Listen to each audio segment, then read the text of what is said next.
පොලිසියෙන්.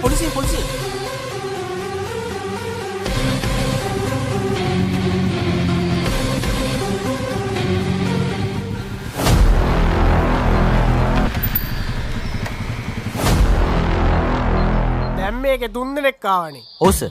නෑ සර් නෑ. කෝ අනිත් එක? එයා බැස්සා. කට නෑ සර් අපි දෙන්න විතරයි ආවේ. බීලා නේද ඉන්නේ? අම්මට එපා කියද්දි උදේ තේ එකක් හදලා දුන්නා සර්.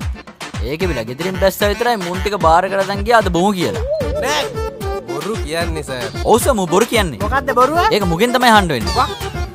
මන් දන්න බොරුවක් නේ. එහෙනම් දැන් කිව්වේ මොනවා කියලාද? බොරු කියන්නේ කියලා? මම නෙමෙයි මූ. ඒක තමයි මූ. එක්ස්කියුස් මේ ටවුන් එකට යන්නේ මේ පාරෙන්ද? ටවුන් එකටද? මෙතනින් ඉස්සරහට ගියාම දකුණු පැත්තට පාරක් තියෙනවා. ඊට එහා පැත්තේ තියෙනවා කච්චේරිය. කච්චේරිය ගාවෙන් දකුණු පැත්තේ පාර තියෙනවා පොලිසිය. එතනට ගියා නම් හරි. ඒ මොකටද සර්? උඹලට අපි ඕටුව වගේද පේන්නේ?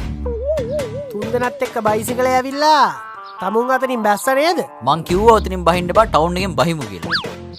ටවුන් එකෙන් බහිනවා කෙසේ වෙතත් මගේ කට නිසා නම් බඩු නම් බැස්සා. ඒ කියන්නේ බීලා නේ. ඔව් සර්. නෑ සර්. අයියෝ නෑ සර්. පොඩ්ඩක් ඉන්නවා.